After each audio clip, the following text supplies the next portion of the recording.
Now what is up? What's poppin'? You know it ain't no stopping. It is your boy, the International Sensei, back at it again. Welcome, my friends, to the Into the Dojo podcast, your source for all things fighting related, whether that is fighting games or combat sports. I love to throw the hands. I love to see my fans and all of that. Now, right now, it is time for the main event of the evening. It is UFC 250. Nunes versus Spencer. The ladies are bringing it home with the main event, which is so dope. I can't wait for this fight, man. I cannot wait for these fights, and it's pretty stacked. It's pretty stacked. I mean, obviously, the UFC is in a rare position where they're basically the only active sport right now, so they're able to stack cards and stack cards like crazy. But these cards have been so damn good. I mean, you don't want to miss a single match. Like, you do not want to miss the early prelims. You don't want to miss the prelims. You don't want to miss a second of the main card. You don't want to miss any of the matches. Normally, in combat sports, you'll have like one fight. You're like, oh, this is gonna be a wash, or this is gonna be like a wrestler. He's just gonna hold them down, so I can go get something to eat, whatever, and then wait till like the main card starts. No, every single card has been action packed and so stacked. So we're going to chop it up a little bit about the main card. I mean, the main card is damn near bantamweight town. I mean, the bantamweight division is ridiculously stacked, and it's great to see. I mean, you really got to give props to Henry Cejudo. You got to give props to Demetrius Johnson, John Dodson. I mean, there's so many guys that you got to give props to. Dominic Cruz, because they really made a way for the smaller guys when a couple years ago, smaller guys were not getting the love. I mean, especially when DJ was fighting Mighty Mouse. When he was fighting, he really was not getting the love, even though he was as dominant or more dominant than a lot of the reigning champions, regardless of the weight. You know what I mean? Before he lost to Cejudo, obviously. And then Cejudo did this whole thing with the bend the knee to triple C and really took off with it. And honestly, I wish that he was still fighting. I mean, obviously, he wants to get paid more, and he deserves to. The fact that fighters get paid what they get paid, it's honestly ridiculous. You're putting your body on the line. I mean, you might get to fight at best 4 times a year, and that's like very, very lucky. I mean, it's so damn hard. I mean, you take one wrong kick, you fracture a foot, you're out for a couple weeks, couple months. You take the wrong punch, you break your hand, you're out for a couple months. You tear something, you're out for a year, maybe. I mean, like Dominic Cruz was out for multiple years. And they don't, like, a lot of fighters, especially on the fighters on the come up, don't get paid what they deserve. And it's tough, so I could understand why he wants to retire early and things like that. But I would love to see him come back to 145 and go for that potential quad C. You know what I mean? Be the first person to win 3 UFC titles, 3 different weight classes, and be an Olympic champion. Because then it honestly wouldn't be an argument for who's the best combat athlete of all time. It would definitively be him. I mean, yeah, you can say John Jones, but I think John Jones needs to go to heavyweight and stop doing fucking steroids. And then we'll talk about that. But anyway, back to the main card. Action-packed, so stacked. I'm loving every fight, but I'm not going to lie. I'm super hyped for the Sugar Shane O'Malley fight. That boy is doing crazy work. His last fight, he looked ridiculous. Didn't even break a sweat. And I love his style, man. A guy, he didn't come from... I remember Joe Rogan talking about this.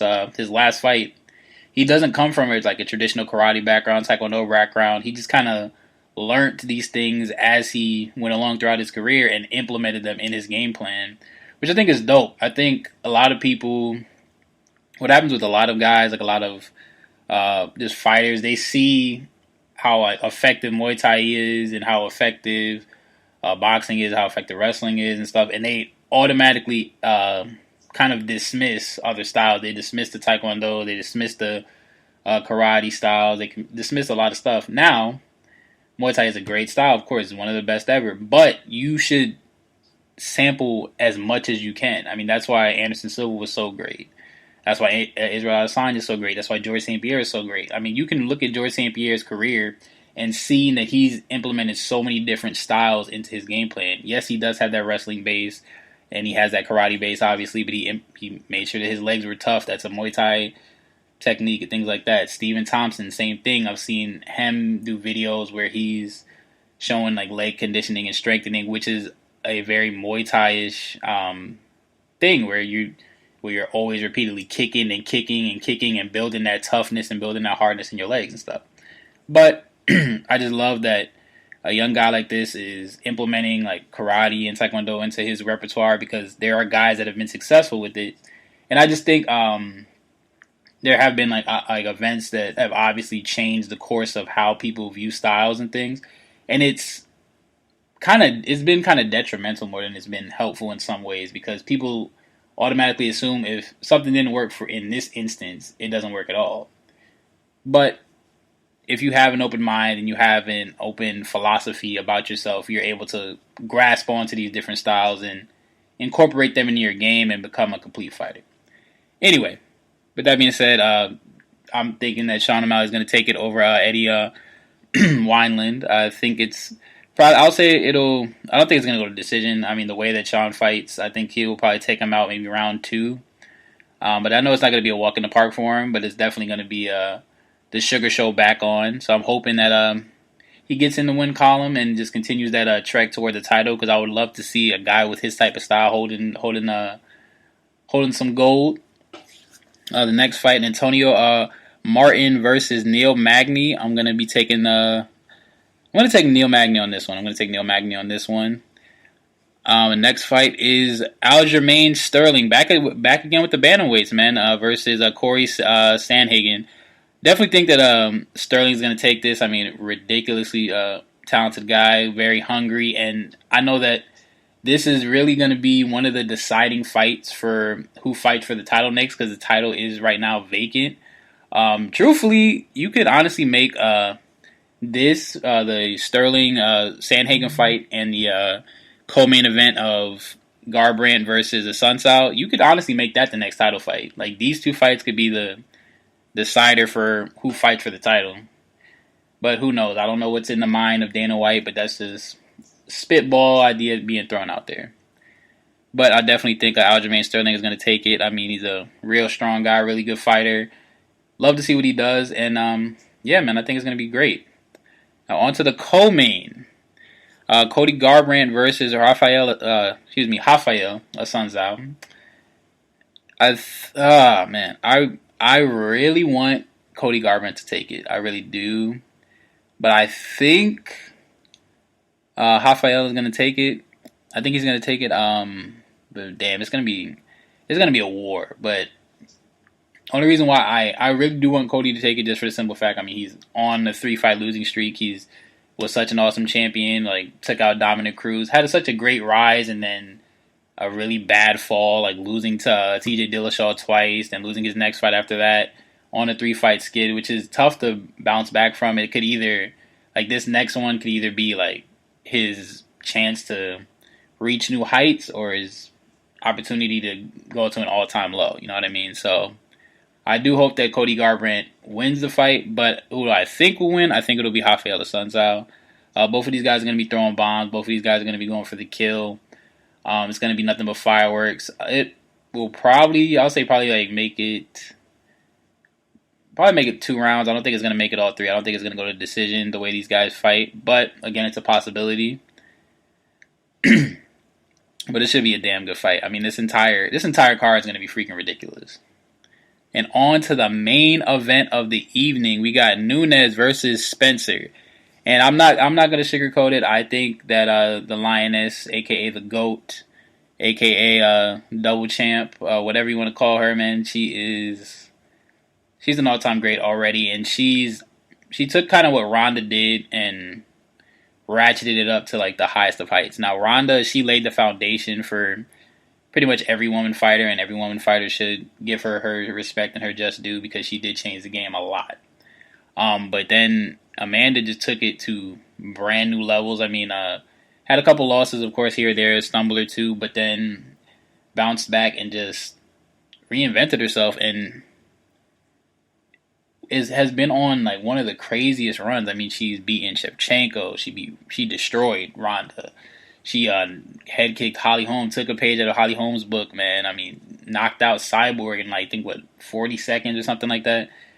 It's been a great ride for her, and you can kind of tell that she's hungry to get more, because she's different from a lot of other champions that you see. Like, she's not really into like the glitz and the glamour and all this other extra stuff. She's about the fight, and even like when you see her outside, like I've seen her on like different shows, like Looking for a Fight, and just like on regular interviews, and when UFC does like the embedded series, she just looks regular. I mean, she just looks normal, like a normal person that just happens to fight for a living. And I think that's such a beautiful thing, because you often get the Ronda Rouseys and the John Joneses, the Conor McGregors of the world that get so wrapped up in this champion thing and all the money and all the fame and all that stuff, and they start to, well, for lack of a better term, show their ass and forget the essence of why you begun this journey in the first place, because you love fighting. And I think that Amanda loves to fight. She fights hard and brings a hell of a storm in those early rounds to take out her opponent. But I do think that Felicia is going to give her a run for her money. I would say maybe 3 rounds, because I feel like Felicia is I've seen her fight. She has very good footwork. Has a taekwondo background, has jiu-jitsu, so it will have good ground defense if it does go to the ground, and good like a submission game, because she is a black belt in Brazilian jiu-jitsu. Both of them are, so that's going to be a interesting battle if it does end up going to the ground. Hands, I mean, of course, Amanda Nunes is the most heavy-handed female in the UFC, or damn near in the history of fighting. Looks like she has freaking bricks in both of her damn gloves, bro. It's crazy. So I think I think Amanda will take it, probably 3rd round, 2nd round knockout, or a TKO, what have you. Felicia, I mean, I think she could possibly win, maybe by submission or something like that. But it's going to be interesting. It's definitely going to be a fireworks show. I don't think it's going to be as easy as some are painting it to be, or as hard as some are painting it to be. I think it's going to be, I guess, relatively in the middle. I think it's going to be a good amount of resistance, those like first 2 rounds, maybe first 3 rounds.